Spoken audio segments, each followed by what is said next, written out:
I'm going to talk about SABR, DABH and SGRT combined. At the Alfred we got Vision RT in 2009 and we used it for positioning and monitoring our patients. 2013 we started treating SABR with cone beam with verification and we positioned and monitored with SGRT, and in 2014 we started our DABH program for mostly left-sided breast patients. So I think we could say we're probably experts in Align RT, SABR and DABH, but we've never combined them. Sorry, I'm going the wrong way with my slides. Okay, so our patient is a 62-year-old woman who presented at our clinic with stage 4 oligometastatic melanoma. She originally was diagnosed in 2010 with early stage melanoma. Unfortunately, 2015, she had a supraclavicular node that was successfully excised, and she had 7 months of immunotherapy. 2019, she presented again with a rapidly progressing left-sided supraclavicular node. Luckily, this was confirmed as reactive changes only. But at this restaging, she was found to have a right and left-sided tumour. So they resected the right-sided tumour. PET and MRI showed no evidence of disease occurrence, but this repeated imaging had shown this small 4mm left-sided lower lobe tumour. So why DABH?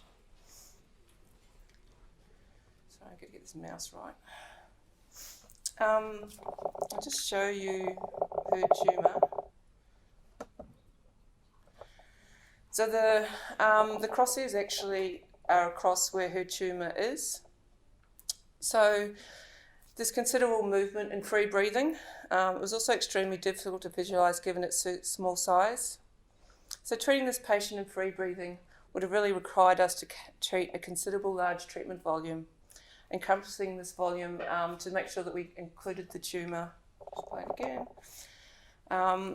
Also, you notice that the 4D quality is not great because we had some binning issues. We would have, if we decided to treat in free breathing, we would have re-CT'd her in 4D. But we decided to treat her in DABH. To treat on DABH, we had to make sure she was a suitable candidate. So we instructed her on DABH technique. We got her to practice the DABH. We knew that it was going to take us quite a long time to treat her. We thought it would take about 20 breath holds to deliver the treatment. So we wanted to make sure that we accounted for fatigue with breath holds. So what we did is we did 20 breath hold practices with rests between. We CT'd at breath hold 1, we then re-CT'd at breath hold 10 and breath hold 20. These were all just, they weren't 4Ds, they were just single single CTs. We then fused those 3 DABH to check and match to see how the relationship between these 3 scans. So this is the actual 3 scans fused together. You can see the tumour stays quite, it's quite good localisation. She did have a bit of left-right rotation, but we got our doctor to volume on the 3 slices. We then got him to put a 0.7mm expansion round his volume. Our planning was very static, very standard.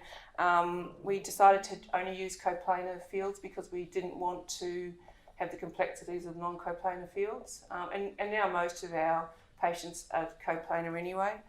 There was almost 4,000 monitor units, and we estimated that it would take about 6.5 minutes of beam on time to treat her. Unfortunately, we didn't have FFF VMAC commissioned yet. So we decided to have a mock-up for treatment. We undertook this mock-up to ensure that all aspects of the treatment were covered. We weren't sure if we'd be able to see, we weren't really sure if she could hold her breath for the actual treatment times. So that was the first thing.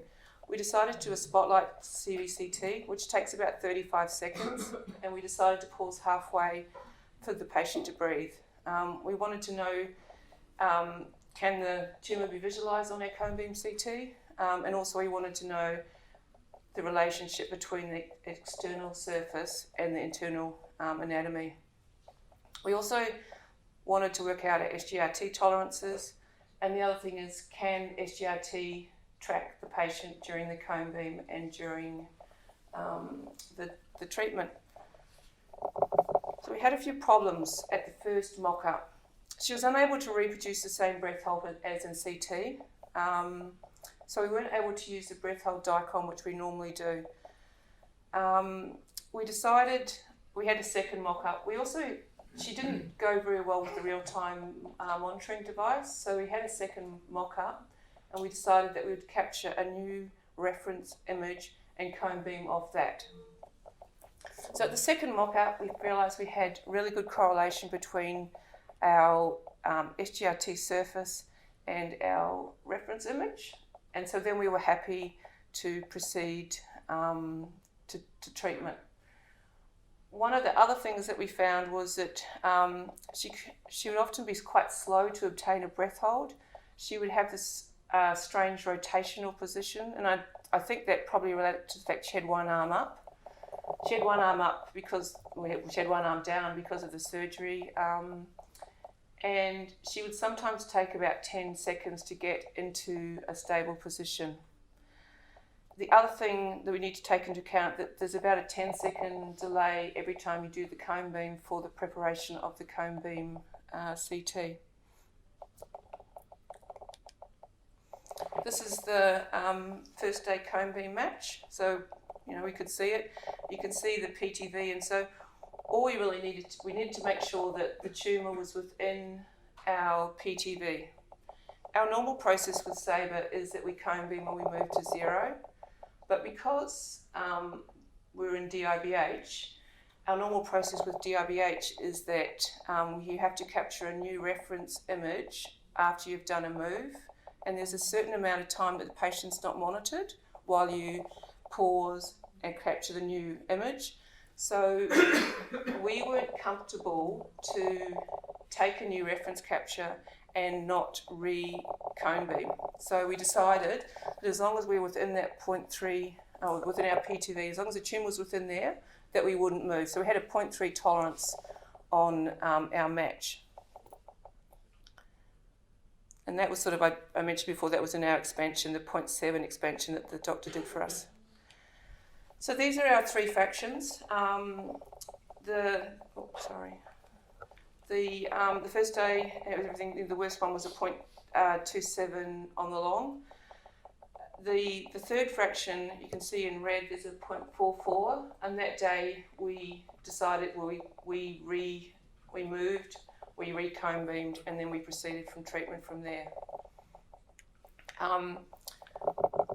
We decided that if she went out of tolerance, we turned the machine off on the cone beams because that's not gated, but we did use the Align RT system to turn the machine off if she went out of tolerance, and we used 0.3 as our tolerance.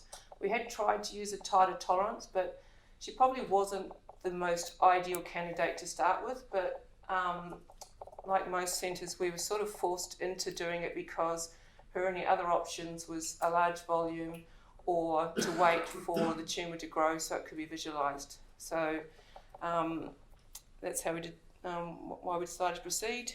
I think one thing that was really important was we had a really good multidisciplinary approach. There's a lot of planning in each process, and we had very consistent staff, and they got to know her breathing anomalies, and they would sort of know, well, she's not going to make the breath hold this time, let's just breathe on and then we'll start again. And we had senior staff available for matching and for also being on site for the mock-up and treatment. So the same people were there for each mock-up and each fraction. Some of our future work is we want to have FFF, and it's only a matter of a few weeks away that we'll have FFF and VMAT. That will obviously reduce the number of breath holds.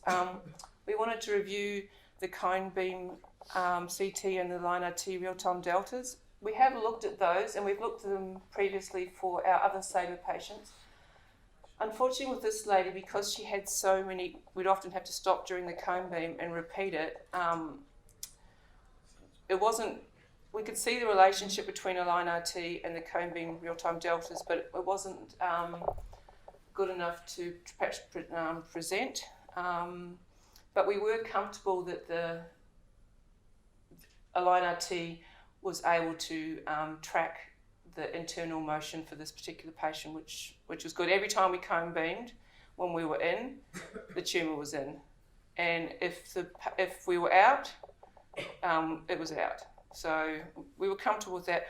We also thought about looking at different cone beam protocols, but we think the Spotlight is the best one for us. We've actually just had another patient, and our second patient for this, and we could only do a Spotlight with him because of his arm position. He was such a big man. So I know there's other ways of doing this. You can put them you can put compression, you can put a snorkel, you can bolt them down and hope they don't move. What I think I'm most proud of is that we were able to do this with no skin marks, limited immobilisation, and the real-time monitoring. We knew if the patient moved. Thanks. Any questions?